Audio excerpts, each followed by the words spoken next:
Since the beginning of time, our people have lived here. The Creator put us here to live our lives as best we can, in harmony and balance.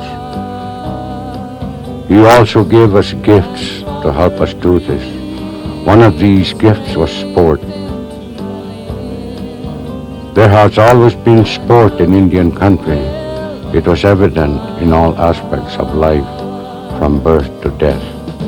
It was also used as a form of socializing and bonding of a community together in good times and in bad. Sharing in the harmony and peace of Mother Earth, awakening the spirit from within.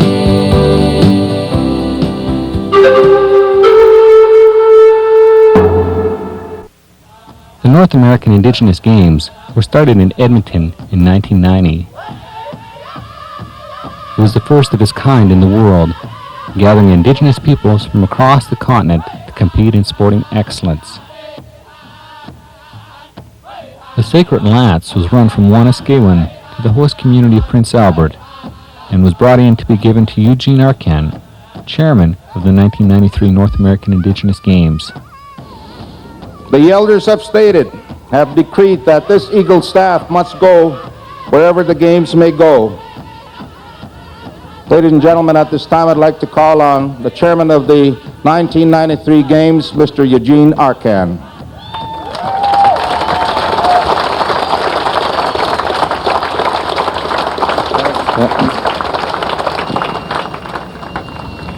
Eugene, to you and the 1993 North American Indigenous Games Committee, I bequeath to you the spirit of our people, the spirit of the youth, which is strong, brave, and true. And in 1993, may it also be proud. Thank you very much.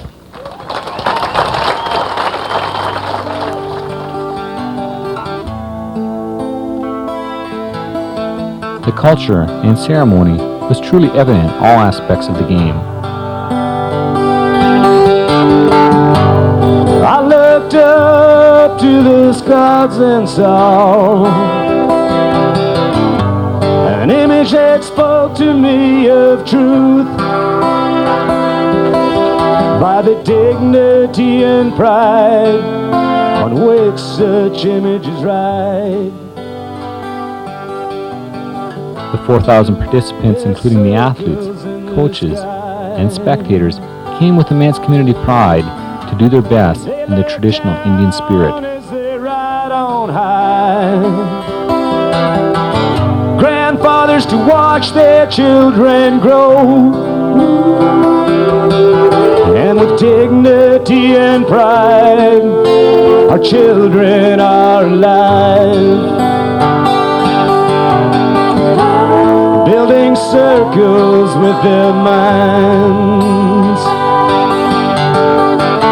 The children are coming from the mountains. The children are coming from beside the seas. The children are coming from the desert valleys to the Indigenous Games of '93. Indigenous Games of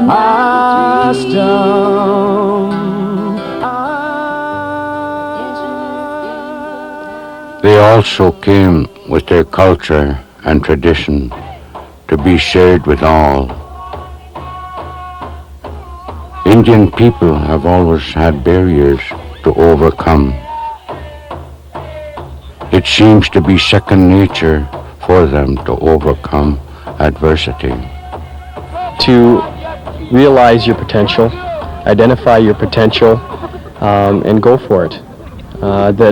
Because you're Indian doesn't give you an excuse not to reach your goals and set your goals very high. And I think that's what we're trying to achieve through this event, providing them with an experience to be competing at an international level, that they can carry on and realize that these are not in place of the Olympics, but are a building stone towards that, and that they should really shoot high in their dreams.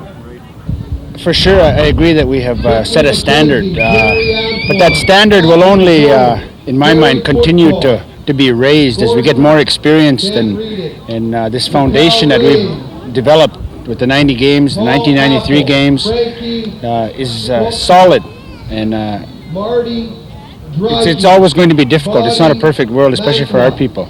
And what makes me so proud is the standards that we've set regarding these games have been done our way. Our way. We're not comparing to anyone else. All we know is we've been blessed with special people. These athletes came from the four directions of the continent to compete in 16 sporting activities, only trying to do their best in their chosen event. They have spent many months or even years trying to put their bodies and minds in balance to achieve the ultimate goal: to stand with arms raised in victory. Rupert Lopez, the sole athlete from Arizona, lost his gold medal in the last 6 seconds of a match in Edmonton in 1990. This time he would not be denied and was victorious, overcoming many obstacles to share his dedication with all. It made me, I have mixed feelings about that. I feel good about it to be the first one, to actually step in and show as an example for other people to follow, because it, and also I'm disappointed that, we couldn't have more, of my people to come out here. But I think that'll be one of my goals, is to try and get together a group to come out to the next games, because I feel this format is very important to our young people, and because I always believe in tradition, and our forefathers were strong and healthy, and I think this a format that they can follow and they can be that way. All these obstacles are true lessons in learning the true meaning of dedication. Well, I think it's pretty special because, as you know, one of the things we're trying to instill is a lot of personal pride in different individuals who are able to participate, either as an athlete or a volunteer, as an official, organizer. It doesn't really matter. I think there's a lot of self-esteem and self-confidence that's being developed here, and people who succeed here will go elsewhere. Even those who participate here will get the feeling of winning and continue on for life. For any athlete, it takes an extra amount of discipline. And if you can do that and share it with kids, I think that's really all we can do. If we put back something into the sport, then we've done a lot, I think. If you can feel good about yourself, who you are, be proud of who you are, and work on the four elements of development. It's physically, mentally, culturally, and very especially spiritually. This was more than a sporting event. In the evening, social activities included the Miss North American Indigenous Games pageant.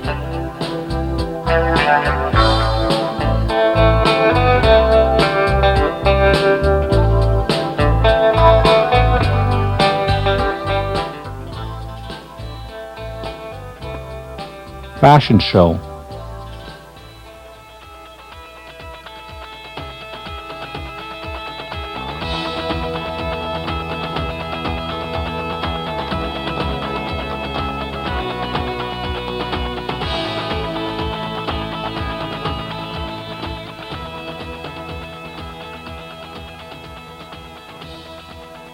And Cashin concert.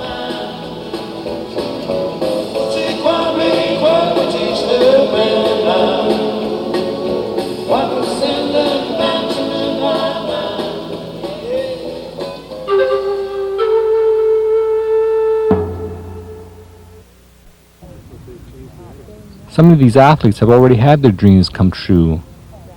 Now they play an important role in Indian communities throughout North America. They act as coaches, organizers, and role models. This is the case with Billy Mills, who won his gold medal in the 1964 Olympic Games in Tokyo. And here we go in the final lap for the gold medal in the 10,000 meters. And up front is Bill Mills. He's pressing Ron Clark, the world champion. Bill Mills in the United States, number 722, is leading Ron Clark. And in third place right now is Mahout Kamudi of Tunis. A tremendous upset if Bill Mills can hang on.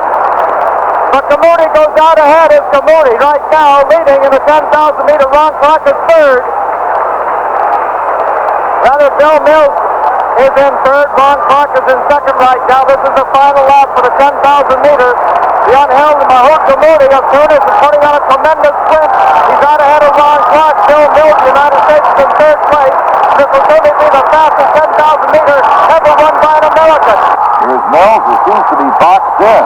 Suddenly there's an opening, and here he comes. Here they come down the final lap. 10, Ron Clark. That's Kamudi. They're going through the field. He's coming up. He's passing Kamudi. Look at this. Look at Mills. Look at Mills. Coming on. Mills is coming on. Oh, it might be Bill Mills. What a tremendous surprise here. Bill Mills, the United States, wins the 10,000 meters. Bill Mills, the United States, a tremendous upset, is unheld. Well, I think one of the differences and one of the things I'd like for the young people here at the Games to learn is ultimately you're responsible for yourself. And I think in sport, what I focused on and what helped me become a gold medalist at the Games was realizing ultimately I was responsible for myself. Responsibility. And that comes before focus, it comes before commitment, it comes before goal setting, assuming responsibility. I alone, for example, ran the 100 miles a week, twice a day, training 7 days a week for 4 years. I alone got up in the morning. I alone did the 2-a-day, on occasion 3-a-day workouts. And it gets back to responsibility. So I'd like for the athletes to realize you're responsible not only for your own individual performance, to a great extent you're responsible for the team that you represent. Ultimately, you're responsible for an image that is being portrayed of Native people. And that's a very powerful responsibility you either choose to accept or reject. I would also like the young athletes to realize the performance is just one small phase of total preparation. I utilized imagery to a very powerful extent. And imagery, you can now go to college and you can get a doctorate degree in imagery. It was non-existent when I competed, but yet my father and my grandfather years ago spoke in terms of imagery, of just visualizing. And I visualized my race. I visualized the last 100 yards, the last 300 yards, and to an extent the last 600 yards of my race at the Olympic Games for 4 years. And my race turned out exactly the way that I imagined, down to the final detail. And I won the gold medal. Not so much because I was the fastest runner, which I was not, but I think because it was almost a form of self-hypnosis where the imagery became so powerful, my mind, my spirit, and my soul, in a sense, responded exactly the way that I imagined, months upon months upon months. Elwin Morris is also an athlete who is playing an important role in Indian communities and these North American Indigenous Games. In 1984, He accepted his gold medal with an eagle feather in hand at the Los Angeles Olympics. There were so few people who have made it, and what it seemed to happen in the past was that they picked anybody who was successful from the Aboriginal community never really seemed to come back out and went into hiding almost. And I think that's part of what I've been brought up with, is that I've been helped a tremendous amount by a lot of different Aboriginal people. I mean, to be able to stand on the podium is not because of one individual. So that one person was there that one day, but what was behind him is the most important aspect. So, I mean, the fact that they can look at me and say, well, geez, he's made it, I can make it, and we're glad that he's here. And it's certainly nice to be able to talk to a lot of athletes. There's a lot of kids here who are putting pressure on themselves to perform, because this is an unbelievable venue for them to do that. And when you have such a following, it's their Olympic Games, and they want to perform. And so there's built-in pressure, and you have to try to help them out in trying to deal with that situation. Sport has a way of bringing people together. We are told by our elders that if our life is hitting a wall, it is time for us to move on to the next stage. Life can take many directions. For many people, sport has become a way of achieving their goals. When you win something, and the thinking that goes with it and the positive part, you can move that to other aspects of your life, and that's what it's done for me. How does a person get started in powerlifting? I'm only a Saskatchewan woman presently doing it, and I just joined the gym 7 years ago, and some of the people noticed I was strong, and they told me to try powerlifting, and I did. And I was part of the first Canadian team represented at the Worlds in Derby, England, and you just stick with something that you're good at, and eventually an opportunity will come along, and I got mine. So perseverance is the key to success, and if you feel that you're good at something, you work at it. It doesn't come easily. It took me 7 years to get where I am now, and I'm still working to be the number one in the world. And it might take me a couple years longer, but it has really changed my way of thinking. For many of the athletes, this was the opportunity of a lifetime to compete and share their abilities with all.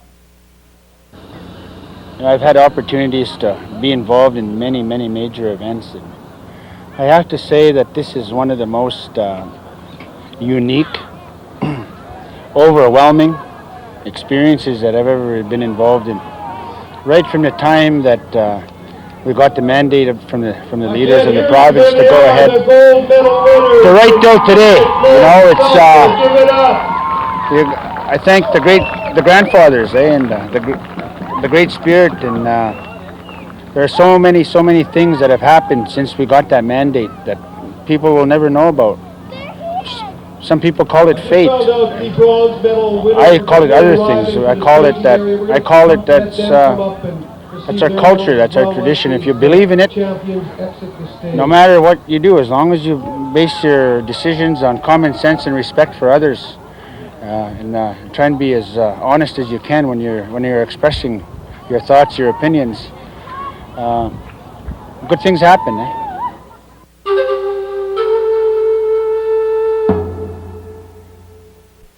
I think for young athletes, and I think for Indigenous people, totally regardless of age, I think it's a tremendous statement that is being made, not only a statement in sport, but a statement in reference to sovereignty. A lot of people misunderstand sovereignty, and they get fearful of it, saying that it's a political statement, where I think in the States, at least, it's a sociological issue that needs to be addressed, and it calls for politicians to address it. So when we do have our own Indigenous Games, it's just another step forward in the total being as Native people. I think when you look at the traditional role of sport in our community, if we see the individual as their life as a circle, there are many circles which make up that circle. One of them certainly is the physical, but we make sure in sport that they realize that there's a lot more than just the physical. There's the mental and there's spiritual and the cultural, and that's what makes someone a well-rounded person, and that's what we're trying to get through these kids here with the traditional events that are happening in conjunction, that it's as important as sport. Every once in a while you have to dig deep, as they say, and if you have somebody to look up to, like the good Lord or the Great Spirit, whichever way you want to acknowledge the Creator, the elders talk about that all the time, and I think if we can instill that in athletes and a part of their training program, then I think they'll develop more fully, more strongly, and also be able to go farther. The North American Indigenous Games were truly a success for everyone involved. Many friendships and memories were made that will last a lifetime. We look forward to meeting the Indigenous athletes of North America in Red Lake, Minnesota in 1995.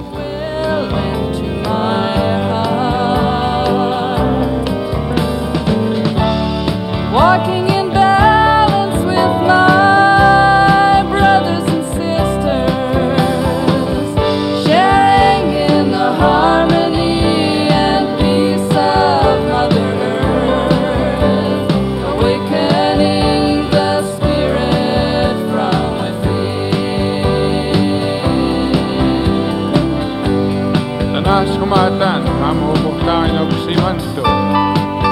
We all tagi patungwa. Tagi sigaw kananas kumaya. Igo kumiyasik tigoy. Kapi migwa. Igo kumiyasik kumotagapat, mamo, umaganag.